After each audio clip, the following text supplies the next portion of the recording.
ಆತ್ಮೀಯ ಎಲ್ಲ ಶಿಕ್ಷಕ ಆಕಾಂಕ್ಷಿಗಳಿಗೆ ನಮಸ್ಕಾರ. ಈಗಾಗಲೇ ನಾವು ಭಾಳಷ್ಟು ದಿನಗಳಿಂದ ಕಾಯ್ಕೊಂತ ಕುಂತಿದ್ದು ಏನಂತಂದಾಗ ನಮಗಿಲ್ಲಿ ಪ್ರಮುಖವಾಗಿ ಸಿ ಆ್ಯಂಡ್ ಆರ್ ಬೇಕಾಗಿತ್ತು.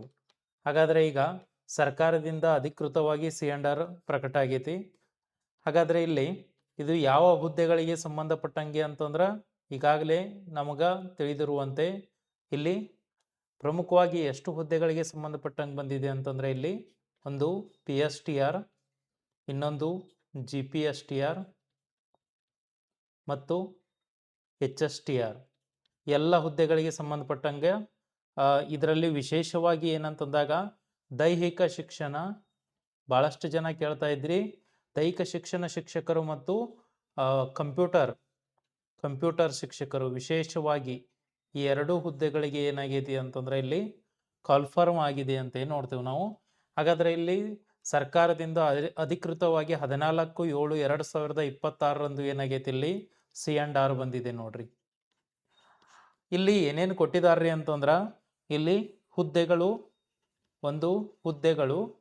ಅದಕ್ಕಿರುವಂಥ ಬೇಸಿಕ್ ಆಗಿರುವಂಥ ಪೇಮೆಂಟ್ ಸ್ಕೇಲ್ ಏನೈತಿ ಅಂತೇಳಿ.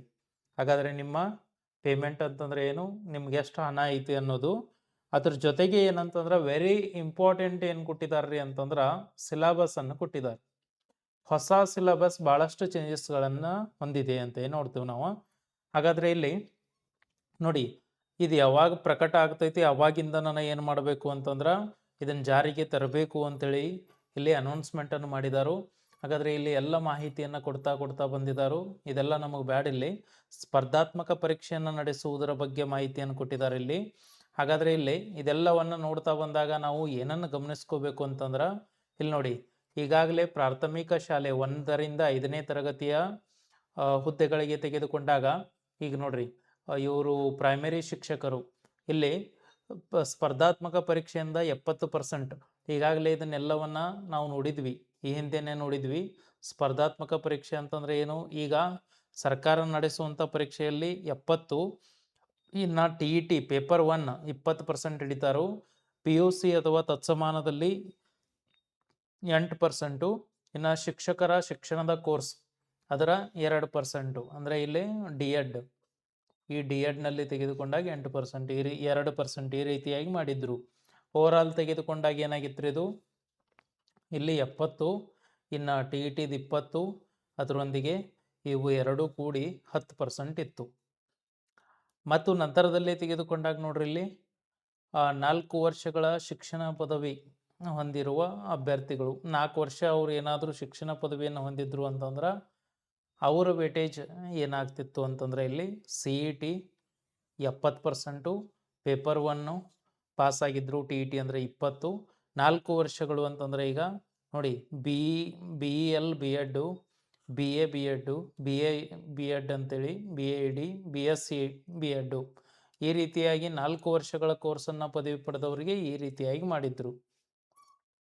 ಇನ್ನಿಲ್ಲಿ ವಿಶೇಷವಾಗಿ ನಾವೇನಂತ ಗಮನಿಸ್ಕೋಬೇಕು ಅಂತಂದ್ರೆ ಇಲ್ಲಿ ನೋಡಿ, 6ರಿಂದ 8ನೇ ತರಗತಿ ಈಗಾಗಲೇ ಅದು ಏನಾಗಿತ್ತು ಅದೆಲ್ಲ ಫೈನಲ್ ಆಯಿತು ಅಂತಂದಂಗೆ ಈಗ CETಯನ್ನು 70%ಗೆ ಮಾಡಿದರು.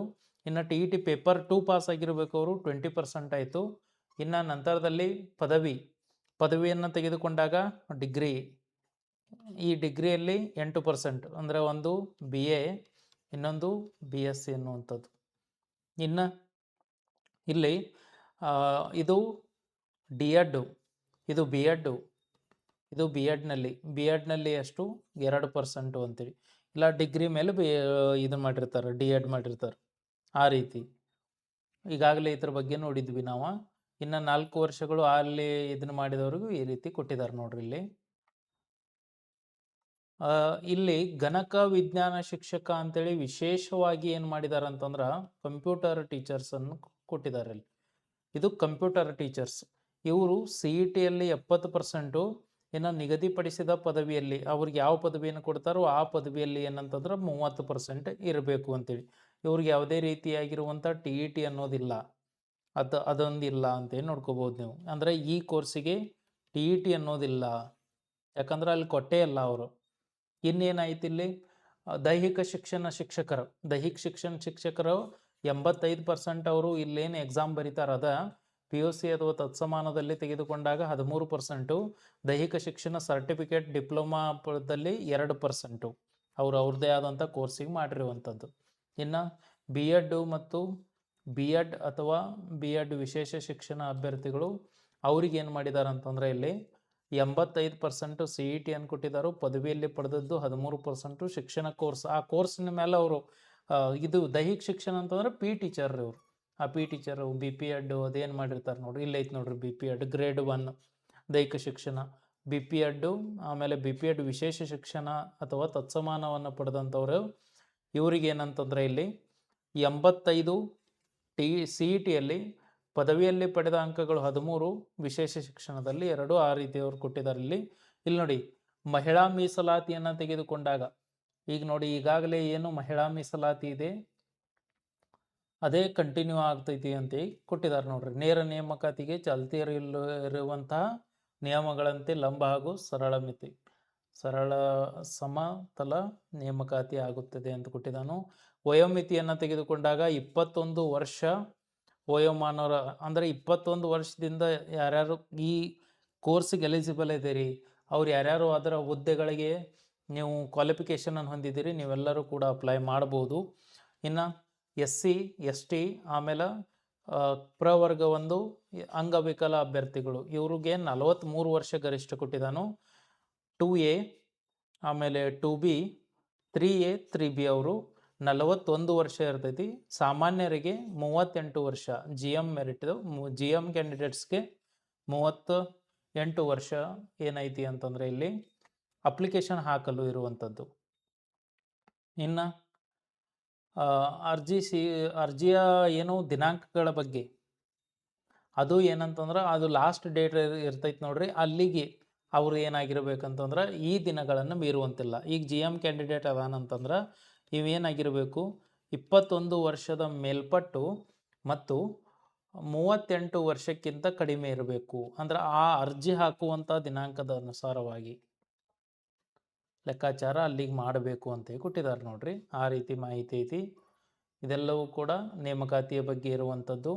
ಇನ್ನು ಇಲ್ಲಿ ತೆಗೆದುಕೊಂಡಾಗ ಹುದ್ದೆಗಳನ್ನು ನೋಡಿದಾಗ ವಿದ್ಯಾರ್ಹತೆಯನ್ನು ಕೊಟ್ಟಿದ್ದಾರೆ. ಇಲ್ಲಿ ಪ್ರಾಥಮಿಕ ಶಾಲಾ ಶಿಕ್ಷಕರನ್ನು ತೆಗೆದುಕೊಂಡಾಗ PUCಯಲ್ಲಿ ಕನಿಷ್ಠ 50 ಅಂಕಗಳು ಮತ್ತು ಎಲಿಮಿನೇಟರಿ ಶಿಕ್ಷಣ 2 ವರ್ಷ ಡಿಪ್ಲೊಮಾ ಶಿಕ್ಷಣದಲ್ಲಿ ಅಥವಾ ಪ್ರಾಥಮಿಕ ಶಾಲಾ ಶಿಕ್ಷಕರ ಭಾಷೆಯನ್ನು ತೆಗೆದುಕೊಂಡಾಗ ಅದೆಲ್ಲ ಮಾಹಿತಿಯನ್ನು ಇಲ್ಲಿ ಕೊಡ್ತಾ ಬಂದಿದ್ದಾರೆ. ಬಿಲೋ 50% ಅವರು ಸ್ಕೋರ್ 50.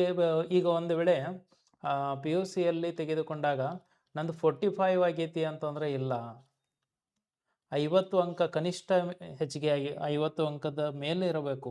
ಅದಕ್ಕಿಂತ ಕೆಳಗಿತ್ತಂತಂದ್ರೆ ಇಲ್ಲ ಅನ್ನುವಂಥದ್ದು. ಇಲ್ಲೆಲ್ಲ ಅದ್ರ ಬಗ್ಗೆ ಮಾಹಿತಿಯನ್ನು ಕೊಟ್ಟಿದ್ದಾರೆ. ಅದ್ರ ಜೊತೆಗೆ ಅವ್ರು ಏನು ಮಾಡಿದ್ದಾರೆ ಅಂತಂದ್ರೆ ಅಲ್ಲಿ ನಿಮ್ಗೆ ಎಷ್ಟರಿಂದ ಎಷ್ಟು ಪೇಮೆಂಟ್ ಸ್ಕೇಲನ್ನು ಕೂಡ ಅವರು ಕೊಡುವಂಥ ಪ್ರಯತ್ನವನ್ನು ಮಾಡಿದ್ದಾರೆ. ಇಲ್ಲಿ ಇದು GPSTR, ಇದು GPSTR ಅನ್ನುವಂಥ ಹುದ್ದೆ. ಇದಕ್ಕೆ 44,425ರಿಂದ 83,700 ಅಲ್ಲಿಂದ ಅಲ್ಲಿವರೆಗೂ ಇರುವಂಥದ್ದು. ವಿಶೇಷವಾಗಿ ಇಲ್ಲಿ ಎಲ್ಲ ಹುದ್ದೆಗಳಿಗೂ ಕೂಡ ಏನು ಮಾಡಿದಾರು ಅಂತಂದ್ರೆ ಪೇಮೆಂಟ್ ಬಗ್ಗೆ ಮತ್ತು ಆ ವಿಷಯದಲ್ಲಿ ಯಾವ್ಯಾವ ಹುದ್ದೆಯನ್ನು ಕರೀತಾರ ಅನ್ನೋದ್ರ ಬಗ್ಗೆ ಏನು ಮಾಡಿದಾರು ಎಲ್ಲವನ್ನ ಮಾಹಿತಿಯನ್ನು ಕೊಡ್ತಾ ಬಂದಿದ್ದಾರೆ ನೋಡ್ರಿ. ಇಲ್ಲಿ ನೋಡಿ ಇಲ್ಲಿ ಒಂದೊಂದೇ ವಿಷಯವನ್ನು ತೆಗೆದುಕೊಂಡಾಗ ಏನು ಮಾಡಿದ್ದಾರೆ ಅಂತಂದರೆ ಇಲ್ಲಿ ನಿಮ್ಗೆ ಪ್ರತಿಯೊಂದು ಪರ್ಟಿಕ್ಯುಲರ್ ಆಗಿ ಆ ವಿಷಯದ ಬಗ್ಗೆ ಮಾಹಿತಿಯನ್ನು ಕೊಟ್ಟಿದ್ದಾರೆ. ಈಗ ನೋಡ್ರಿ ಇಲ್ಲಿ ಪದವೀಧರ ಪ್ರಾಥಮಿಕ ಶಾಲಾ ಶಿಕ್ಷಕರು ಹುದ್ದೆಗಳೇನೇನದಾವು ಅದ್ರ ಬಗ್ಗೆ ಎಲ್ಲ ಮಾಹಿತಿಯನ್ನು ಕೊಟ್ಟಿದ್ದಾರೆ. ಯಾವ ವಿಷಯದ ಹುದ್ದೆಗಳದಾವ ಅನ್ನೋದ್ರ ಬಗ್ಗೆ ಮಾಹಿತಿಯನ್ನು ಕೊಡ್ತಾ ಬಂದಿದ್ದಾರೆ.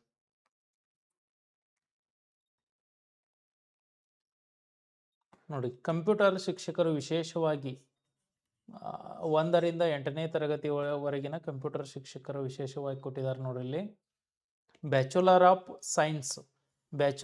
ಸೈನ್ಸ್ ಕಂಪ್ಯೂಟರ್ ಸೈನ್ಸನ್ನು ಅಥವಾ ಬ್ಯಾಚುಲರ್ ಆಫ್ ಕಂಪ್ಯೂಟರ್ ಅಪ್ಲಿಕೇಶನ್ ಅಥವಾ ಬ್ಯಾಚುಲರ್ ಆಫ್ ಇನ್ಫಾರ್ಮೇಷನ್ ಟೆಕ್ನಾಲಜಿ ಅಥವಾ bachelor of science computer application, bachelor of engineering ಅಥವಾ bachelor of technology in computer science information science.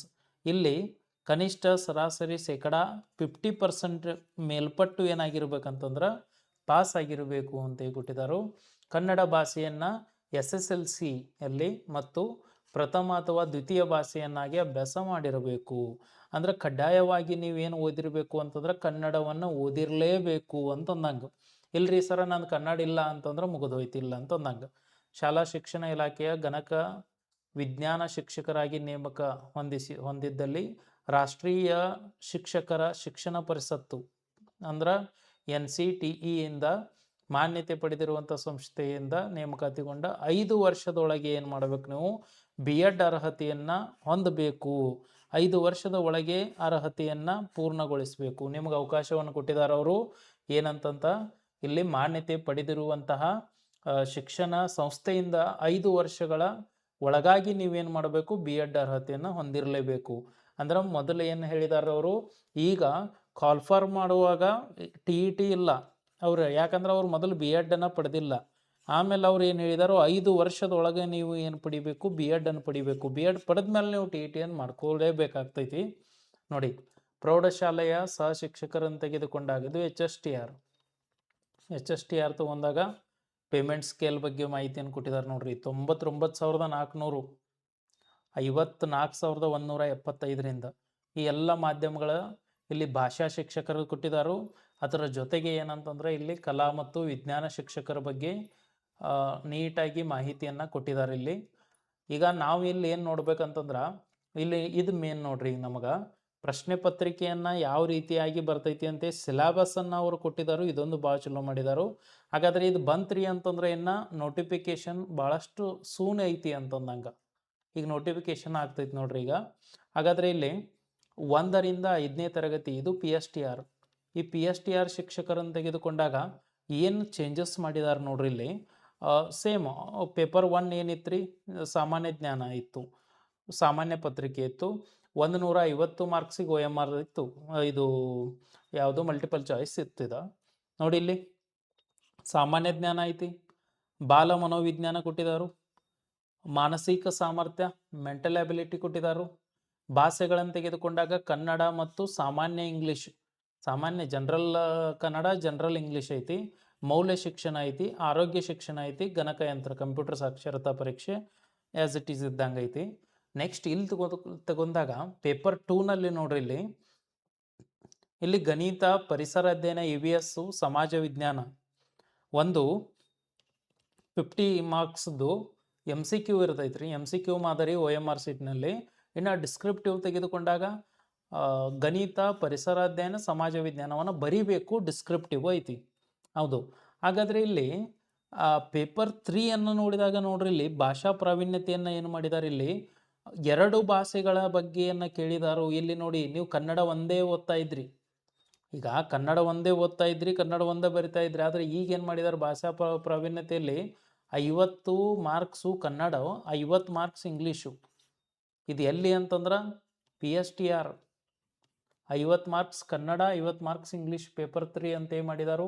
ಹಾಗಾದರೆ ಇಲ್ಲಿ ಪರೀಕ್ಷೆ ಎತ್ತರ ಮೇಲೆ ಇರ್ತೈತೆ ನೋಡಿ. ಭಾಷೆಯ ಬಳಕೆ, ಗ್ರಹಿಕೆ, ಶಬ್ದಕೋಶ ವೊಕ್ಯಾಬುಲರಿ, ಬರವಣಿಗೆಯ ಕೌಶಲ್ಯ ರೈಟಿಂಗ್ ಸ್ಕಿಲ್ಲು, ಆಮೇಲೆ ಬೋಧನಾ ಮಾಧ್ಯಮದ ಮೂಲಕ ಬೋಧಿಸಲು ಅಭ್ಯರ್ಥಿಗೆ ಕನ್ನಡ ಮತ್ತು ಇಂಗ್ಲೀಷ್ ಭಾಷೆಯ ಪ್ರಾವೀಣ್ಯತೆ.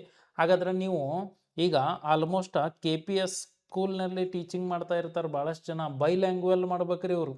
ಅಂದರೆ ಇಲ್ಲಿ ಕನ್ನಡನೂ ಮಾಡಬೇಕು, ಇತ್ತು ಇಂಗ್ಲೀಷನ್ನು ಮಾಡಬೇಕು, ಹಂಗಾಗಿಬಿಟ್ಟೈತಿ ಈಗ. ಅದಕ್ಕೋಸ್ಕರ ಇಲ್ಲೇನು ಕೇಳಿದಾರೋ, 2 ಮಾಧ್ಯಮಗಳ ಬಗ್ಗೆ ನಿಮಗೆ ಮಾಹಿತಿ ಇರಲಿ ಅಂತೇಳಿ ಕಂಪ್ಲೀಟ್ P3 ಪೇಪರ್ 3 ಏನಾಗೈತಿ ಅಂತಂದ್ರೆ 50 ಕನ್ನಡ, 50 ಇಂಗ್ಲೀಷ್. ನೀವು ನನಗೆ ಇಂಗ್ಲೀಷ್ ಡಿಫಿಕಲ್ಟ್ ಐತಿ ಅಂತಂದ್ರೆ ಮುಗಿದು ಹೋಯ್ತು ಈ ರೀತಿಯಾಗಿ.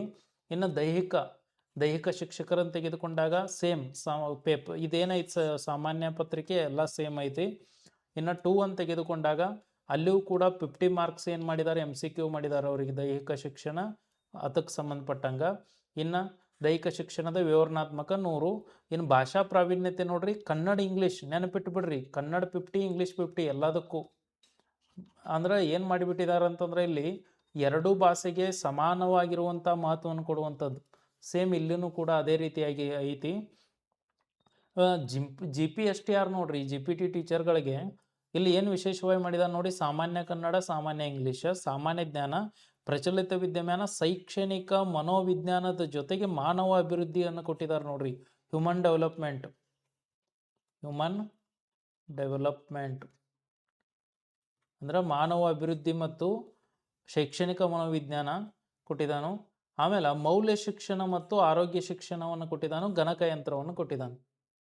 ಹಾಗಾದರೆ ಇಲ್ಲಿ ಏನಿಲ್ಲ ಅಂತಂದ್ರೆ ಮೆಂಟಲ್ ಎಬಿಲಿಟಿಯನ್ನು ಕೊಟ್ಟಿಲ್ಲ ನೋಡಿ.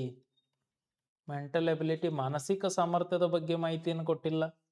ಇಲ್ಲಿ ಸಾಮಾನ್ಯ ಜ್ಞಾನ, ಸಾಮಾನ್ಯ ಇಂಗ್ಲೀಷ್ ಕೊಟ್ಟಿದ್ದಾರೋ, ಆದರೆ ಇಲ್ಲಿ ಮೆಂಟಲ್ ಎಬಿಲಿಟಿಯನ್ನು ವಿಶೇಷವಾಗಿ ಕೊಟ್ಟಿಲ್ಲ. ಆದರೆ ಏನು ಸಾಮಾನ್ಯ ಜ್ಞಾನದಲ್ಲಿ ಕೇಳ್ತಾರೋ ಏನು ಮಾಡ್ತಾರೋ ನೋಡ್ಬೇಕ್ರಿ. ಯಾವುದಕ್ಕೂ ನೀವು ಪ್ರಾಕ್ಟೀಸ್ ಮಾಡೋಂಗೆ ಮಾಡಿ ಇಟ್ಕೋರಿ, ಯಾಕಂದ್ರೆ ಲಾಸ್ಟ್ ಟೈಮ್ ಕೊಟ್ಟಿದ್ರು. ಇಲ್ಲಿ ನೋಡಿ GPT ಶಿಕ್ಷಕರಿಗೆ ಪೇಪರ್ 2 ವಿಷಯ ನಿರ್ದಿಷ್ಟ ಪತ್ರಿಕೆಯನ್ನು ನೋಡಿದಾಗ ಆಯಾ ವಿಷಯದ ಮೇಲೆ, ಈಗ ನೋಡಿ ಇಂಗ್ಲೀಷ್ ತಗೊಂಡಾಗ ಇಂಗ್ಲೀಷದ್ದು MCQ ಇರ್ತಾವ್ರಿ 50 ಮಾರ್ಕ್ಸ್. ಇನ್ನು 50 ಮಾರ್ಕ್ಸು ಅದರ ವಿವರಣಾತ್ಮಕ ಇರ್ತೈತಿ. ಗಣಿತ ವಿಜ್ಞಾನ ತಗೊಂಡಾಗ ಸೇಮ್ 50 MCQ, ಇದು 100 ವಿವರಣಾತ್ಮಕ. ಆಮೇಲೆ ಇದು ನೋಡಿ ಸಮಾಜ ವಿಜ್ಞಾನವನ್ನು ತೆಗೆದುಕೊಂಡಾಗ ಇಲ್ಲಿ ಇತಿಹಾಸ, ಅರ್ಥಶಾಸ್ತ್ರ, ರಾಜ್ಯಶಾಸ್ತ್ರ, ವ್ಯವಹಾರ ಅಧ್ಯಯನ, ಸಮಾಜಶಾಸ್ತ್ರ, ಭೂಗೋಳಶಾಸ್ತ್ರ ಇವೆಲ್ಲವೂ MCQನಲ್ಲಿ ಎಷ್ಟು ಇರ್ತಾವ್ರಿ ಅಂತಂದ್ರೆ 50 ಇರ್ತಾವೆ, ಸೇಮ್ ಹೋಸಲ ಇದ್ದಿದ್ದನ. ಇನ್ನು ಇತಿಹಾಸ, ಅರ್ಥಶಾಸ್ತ್ರ, ರಾಜ್ಯಶಾಸ್ತ್ರ, ವ್ಯವಹಾರ ಅಧ್ಯಯನ, ಸಮಾಜಶಾಸ್ತ್ರ, ಭೂಗೋಳಶಾಸ್ತ್ರ 100 ಏನಿರ್ತೈತೆ ಅಂದ್ರೆ ಡಿಸ್ಕ್ರಿಪ್ಟಿವ್ ಇರ್ತೈತಿ. ಜೀವ ವಿಜ್ಞಾನನೂ ಸೇಮ್ ಹಂಗೆ 50 100 ಮಾರ್ಕ್ಸ್ ಇರೋದು. ಇಲ್ಲಿ ನೋಡಿ ಭಾಷಾ ಪ್ರಾವೀಣ್ಯತೆ ಇಲ್ಲಿಯೂ ಕೂಡ ಏನು ಮಾಡಿದಾನಂತಂದ್ರೆ 50 ಕನ್ನಡ, 50 ಇಂಗ್ಲೀಷ್. ಹಾಗಾದರೆ ಇಲ್ಲಿ PSTR, GPSTR ಮತ್ತು ಮುಂದೆ HSTR ಎಲ್ಲಾನು ಕೂಡ ಏನು ಮಾಡಿದಾನು 50-50 ಮಾಡಿದಾರೆ ನೋಡ್ರಿ. 50-50 ಅಂದ್ರೆ 50 ಕನ್ನಡ, ಇನ್ನು 50 ಇಂಗ್ಲೀಷ್. ಈಗ ಇದಕ್ಕೆ ಏನು ಮಾಡ್ಬೇಕಂತಂದ್ರೆ ಸೇಮ್ ಕನ್ನಡಕ್ಕೆ ಯಾವ ರೀತಿ ಓದ್ತಾ ಇದ್ರಿ ಅದನ್ನೇ ಇಂಗ್ಲೀಷ್ಗೂ ಓದ್ಬೇಕಿನ್ನು ನೀವು. ಇನ್ನು ಗಣಕಯಂತ್ರ ತಗೊಂಡಾಗ ಸಾಮಾನ್ಯ ಜ್ಞಾನ, ಇದು ಕನ್ನಡ, ಇಂಗ್ಲೀಷ್, ಸಾಮಾನ್ಯ ಜ್ಞಾನ, ಪ್ರಚಲಿತ ವಿದ್ಯಮಾನ, ಶೈಕ್ಷಣಿಕ ಮನೋವಿಜ್ಞಾನ, ಮಾನವ ಅಭಿವೃದ್ಧಿ ಸೇಮ್ ಅಲ್ಲಿ ಹಂಗೈತೆ ನೋಡ್ರಿ. ಇಲ್ಲಿ ಮೌಲ್ಯ ಶಿಕ್ಷಣ ಮತ್ತು ಆರೋಗ್ಯ ಶಿಕ್ಷಣ, ಗಣಕಯಂತ್ರ ಇಲ್ಲಿಯೂ ಕೂಡ ಏನಿಲ್ಲ ಅಂತಂದ್ರೆ ಮೆಂಟಲ್ ಎಬಿಲಿಟಿ ಇಲ್ಲ. ಹಾಗಾದ್ರೆ ವಿಶೇಷವಾಗಿ ಇಲ್ಲಿ ಕೊಟ್ಟಿಲ್ಲ ಅಂತಂದ್ರೆ GK ಒಳಗೆ ಏನು ಮಾಡ್ತಾನಂತ ಗೊತ್ತಿಲ್ಲ, ನೋಡಬೇಕು. ಇಲ್ಲಿ ನೋಡಿ ಇಲ್ಲಿಯೂ ಕೂಡ ಏನಾಗೈತಿ ಅಂತಂದ್ರೆ 50 ಅಂಕಗಳನ್ನು ಗಣಕಯಂತ್ರಕ್ಕೆ ಸಂಬಂಧಪಟ್ಟಂಗೆ MCQ ಇರ್ತೈತಿ. ಇದೇ ಏನಾಗ್ತೈತಿ ಅಂತಂದ್ರೆ ಡಿಸ್ಕ್ರಿಪ್ಟಿವ್ 100 ಮಾರ್ಕ್ಸ್ಗೆ. ಇಲ್ಲೂ 50-50 ಐತಿ. ನೀವು ಇನ್ನು HSTR ನೋಡ್ರಿ, ಇದು HSTR ಭಾಳಷ್ಟು ಜನ ಅಂತ ಇದ್ರ ಬದಲೇ ಆಗ್ತೈತಿ ಏನಾದರೂ ಅಂತ. ಕನ್ನಡ, ಇಂಗ್ಲೀಷ, ಸಾಮಾನ್ಯ ಜ್ಞಾನ, ಪ್ರಚಲಿತ ಘಟನೆ 2 ಕೂಡೇನ ಇತ್ತು ಲಾಸ್ಟ್ ಟೈಮು. ಶೈಕ್ಷಣಿಕ ಮನೋವಿಜ್ಞಾನ, ಇಲ್ಲಿ ಮಾನಸಿಕ ಸಾಮರ್ಥ್ಯ ಐತಿ. ಗಣಕಯಂತ್ರ ಸಾಕ್ಷರತೆ, ಮೌಲ್ಯ ಶಿಕ್ಷಣ, ಆರೋಗ್ಯ ಶಿಕ್ಷಣ ಐತಿ ಇಲ್ಲೇ. ಇನ್ನು ವಿಷಯ ಶಿಕ್ಷಕರು ಕನ್ನಡ ಇಲ್ಲೂ ಹಂಗೆ ಮಾಡಿದಾರೆ ನೋಡ್ರಿ. ಮೊದಲು ಹೆಂಗಿತ್ತು, ಮುಂಚೆ 100 ಮಾರ್ಕ್ಸು GK ಇರ್ತಿತ್ತು, ಅಂದ್ರೆ GKಗೆ ಸಂಬಂಧಪಟ್ಟಂಗೆ ಓವರ್ ಆಲ್ ಎಲ್ಲ. ಇನ್ನು 100 ಮಾರ್ಕ್ಸದ್ದು ಏನಿರ್ತಿತ್ತು ಅಂತಂದ್ರೆ ನಿಮ್ಮ ಸಬ್ಜೆಕ್ಟಿಗೆ ಸಂಬಂಧಪಟ್ಟಂಗೆ ಇರ್ತಿತ್ತು. ಬಟ್ ಇಲ್ಲಿ ಹಂಗೆ ಮಾಡಲ್ಲ. ಈಗ ಸೇಮ್ ಪ್ಯಾಟರ್ನ್ ಯೂಸ್ ಮಾಡಿದಾನೆ. ಏನು ಪ್ಯಾಟರ್ನ ಈಗಾಗಲೇ ಹೇಳಿದ್ರೆ ಅದೇ ರೀತಿ ಬರ್ತೈತೆ ಅಂತ ಹಂಗೆ ಬಂದೈತಿ. ಸೇಮ್ ಪ್ಯಾಟರ್ನ್ ಏನು, ಪೇಪರ್ 1, ಪೇಪರ್ 2, ಪೇಪರ್ 3. ಪೇಪರ್ 1 150, ಇಲ್ಲೂ ಹಂಗೆ. ಇಲ್ಲಿ ಏನೈತಿ ಪೇಪರ್ 1 ನೋಡಿ, ಪೇಪರ್ 1 ಏನಾಗೈತಿ ಸೇಮ್ 150 ಆಗೈತಿ. ಪೇಪರ್ 2 ಏನಾಗೈತಿ ಇಲ್ಲಿ 50 + 100 ಸೇಮ್. ಪೇಪರ್ 3 50 + 50 ಕರೆಕ್ಟ್ ಐತ್ರಿ. ಎಲ್ಲನೂ ಕೂಡ ಅದೇ ರೀತಿ ಮಾಡಿದಾರು. ಇಲ್ಲಿ ಇಂಗ್ಲೀಷ್ ಶಿಕ್ಷಕರಿಗೆ ಇಂಗ್ಲೀಷ್ MCQ, ಇಂಗ್ಲೀಷ್ ವಿವರಣಾತ್ಮಕ. CBZ ತಗೊಂಡಾಗ ವಿಜ್ಞಾನ, ರಸಾಯನಶಾಸ್ತ್ರ, ಜೀವಶಾಸ್ತ್ರ ತೆಗೆದುಕೊಂಡಾಗ ಕೆಮಿಸ್ಟ್ರಿ, ಬಯೋಲಜಿ, ಇನ್ನೊಂದು ಝುವಾಲಜಿ ಇವೆಲ್ಲವನ್ನು ತೆಗೆದುಕೊಂಡಾಗ ನೋಡ್ರಿ ಈ ರೀತಿ ಏನೈತಿ. ಇಲ್ಲಿಯೂ ಕೂಡ ಅದೇ ರೀತಿ ಆಗೈತಿ 100. ಇನ್ನು ಆರ್ಟ್ಸ್ ಕಲಾ ವಿಭಾಗದಲ್ಲಿ ತೆಗೆದುಕೊಂಡಾಗ ಇವ್ರು ಹಿಸ್ಟ್ರಿ, ಇತಿಹಾಸ ಓವರ್ ಆಲ್ ಆಗಿ, ಸಮಾಜ ವಿಜ್ಞಾನ ಇಲ್ಲಿ ಇತಿಹಾಸ, ಅರ್ಥಶಾಸ್ತ್ರ, ರಾಜ್ಯಶಾಸ್ತ್ರ, ವ್ಯವಹಾರ ಅಧ್ಯಯನ, ಸಮಾಜಶಾಸ್ತ್ರ, ಭೂಗೋಳ ಇದು ಕೂಡ ಏನಾಗೈತಿ 50 OMRನಲ್ಲಿ ಐತಿ. 100 ಏನಾಗೈತಿ ಅಂತಂದ್ರೆ ಡಿಸ್ಕ್ರಿಪ್ಟಿವ್ ಆಗೈತಿ. ಇಲ್ಲಿಯೂ ಭಾಷಾ ಪ್ರಾವೀಣ್ಯತೆ ಕೊಟ್ಟಿದ್ದಾನು, ಕನ್ನಡ, ಇಂಗ್ಲೀಷ 50-50 ಸೇಮ್ ಎಲ್ಲ ಕಡೆನೂ ಅದೇ ರೀತಿಯಾಗಿರುವಂಥದ್ದು. ದೈಹಿಕ ಶಿಕ್ಷಣವನ್ನು ತಗೊಂಡಾಗ ಕನ್ನಡ, ಇಂಗ್ಲೀಷು, ಪ್ರಚಲಿತ ವಿದ್ಯಮಾನ, ಸಾಮಾನ್ಯ ಜ್ಞಾನ, ಮನೋವಿಜ್ಞಾನ, ಮಾನಸಿಕ ಸಾಮರ್ಥ್ಯ, ಗಣಕಯಂತ್ರ, ಮೌಲ್ಯ ಇಲ್ಲಿ ಕೊಟ್ಟಬಿಟ್ಟಿದ್ದಾನೆ ನೋಡ್ರಿ. ದೈಹಿಕ ಶಿಕ್ಷಣ ಇಲ್ಲಿ ಕೊಟ್ಟಿದ್ದಾರು. ಇಲ್ಲಿ ಸೇಮ್ 50-100, ಇಲ್ಲಿ 50, ಇಲ್ಲಿ 50 ನೋಡಿ. ಇದು ಪರೀಕ್ಷಾ ಪ್ರಾಧಿಕಾರ ಏನು ಮಾಡೈತೆ ಅಂತಂದ್ರೆ ಪರೀಕ್ಷೆಗೆ ಕನಿಷ್ಠ 45 ದಿನಗಳ ಮೊದಲು ತನ್ನ ಅಧಿಕೃತ ವೆಬ್ಸೈಟ್ನಲ್ಲಿ ಪಠ್ಯಕ್ರಮವನ್ನು ಪ್ರಕಟಿಸಬೇಕು ಅಂತೇಳಿ ಕೊಟ್ಟಿದ್ದಾನು. ಹಾಗಾದರೆ ಇಲ್ಲಿ ಏನಂತಂದಾಗ ಈಗ ಇದನ್ನ C&R ಅಲ್ಲಿ ಕೊಟ್ಟಿದ್ದಾರೆ. ಇದು C&R ರೂಲ್ ಬಂತು. ಇದನ್ನ ವೆಬ್ಸೈಟ್ನಾಗ ಅವ್ರು ಏನು ಮಾಡ್ತಾರಂತ 45 ದಿನ ಮುಂಚಿತವಾಗಿ ಪ್ರಕಟಿಸಬೇಕು ಅಂತ ಕೊಟ್ಟಿದ್ದಾನು. ಹಾಗಾದರೆ ಇದನ್ನ ಇಲ್ಲಿ ಬಿಡುಗಡೆ ಮಾಡಿದಾರಂತಂದ್ರೆ ಇನ್ನು 45 ದಿನಗಳಲ್ಲಿ ಏನಾದರೂ ಚೇಂಜಸ್ ಇದು ಪ್ರಾರಂಭವಾಗ್ಬೋದು ಏನು ಅನ್ನೋದ್ರ ಬಗ್ಗೆ ನಾವು ನೆಕ್ಸ್ಟ್ ನೋಡ್ತಾ ಹೋಗ್ಬೇಕು ಇದನ್ನು. ಆದರೆ ಈ ಪರೀಕ್ಷಾ ಪ್ರಾಧಿಕಾರ ಪರೀಕ್ಷೆಗೆ ಕನಿಷ್ಠ 45 ದಿನ ಮೊದಲು ತನ್ನ ಅಧಿಕೃತ ವೆಬ್ಸೈಟ್ನಲ್ಲಿ ಇದನ್ನು ಪ್ರಕಟಿಸಬೇಕು ಅನ್ನುವಂಥ ಮಾಹಿತಿಯೊಂದಿಗೆ ಇದನ್ನು ಕೊಟ್ಟಿದ್ದಾರೋ. ಹಾಗಾದರೆ ಇದು ಏನಾಗಬಹುದು ಅಂತೇಳಿ ನೋಡೋಣ. ಪರೀಕ್ಷೆನ 45 ದಿನಗಳಲ್ಲಿ ನಡೀತೈತಿ ಏನು, ಆದರೆ ನೋಟಿಫಿಕೇಶನ್ ಆಗಕ್ಕಾದ್ರೂ ಟೈಮ್ ಬೇಕಲ್ರಿ. ಹಾಗಾಗಿ ಇದು ಏನೇನಾಗ್ತೈತಿ ನೋಡೋಣ. ಇದನ್ನು ಇಲ್ಲಿ ನೋಡಿ, ಇದನ್ನೇ ಇಲ್ಲಿ ಇಂಗ್ಲೀಷ್ನಲ್ಲಿ ಎಲ್ಲವನ್ನು ಕೊಟ್ಟಿದ್ದಾರೆ ಮಾಹಿತಿಯನ್ನು. ನಂತರದ ದಿನಗಳಲ್ಲಿ ಇದ್ರ ಬಗ್ಗೆ ಏನೇನು ಮಾಹಿತಿ ಐತಿ, ಯಾವಾಗ ಏನು ಕಾಲ್ ಆಗ್ಬೋದು, ಮತ್ತೇನಾದರೂ ಚೇಂಜಸ್ ಇದೆಯಾ ಅಂತೇಳಿ ನೋಡೋಣ.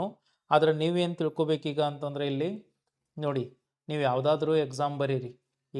ಈಗಿನ ಪ್ಯಾಟರ್ನ್ GPSTR, ಒಂದು PSTR, ಇನ್ನೊಂದು HSTR ಮತ್ತು ಕಂಪ್ಯೂಟರ್, ಇನ್ನೊಂದು PE. ಇದು ಯಾವುದಾದ್ರೂ ಬರೀರಿ. ನೀವು 3 ಪತ್ರಿಕೆಗಳನ್ನು ಬರಿಬೇಕಾಗ್ತೈತಿ ಈ ಸಾರಿ. ಅದರಲ್ಲಿ 150 MCQ, 50 MCQ, 100 descriptive, 50 Kannada, 50 English. ಇದೊಂದು ಈ ರೀತಿಯಾಗಿರುವಂಥದ್ದು. ಎಲ್ಲ ವಿಷಯಕ್ಕೂ ಕರೆಂಟ್ ಅಫೇರ್ಸು, ಸಾಮಾನ್ಯ ಕನ್ನಡ, ಸಾಮಾನ್ಯ ಇಂಗ್ಲೀಷು, ಕರೆಂಟ್ ಅಫೇರ್ಸು, GK, ಆಮೇಲೆ ಸೈಕಾಲಜಿ, ಮೌಲ್ಯ ಶಿಕ್ಷಣ ಅನ್ನುವಂಥದ್ದು ಎಲ್ಲದಕ್ಕೂ ಇರುವಂಥದ್ದು. ನೀಟಾಗಿ ಸ್ಟಡಿ ಮಾಡಿರಿ. ಇದರ ಮಾಹಿತಿ ಮತ್ತೆ ಏನಾದರೂ ಬಂತು ಅಂತಂದ್ರೆ ನಾನು ನಿಮಗೆ ಹಾಕ್ತೀನಿ. ಎಲ್ಲರಿಗೂ ಒಳ್ಳೆಯದಾಗಲಿ. Thank you.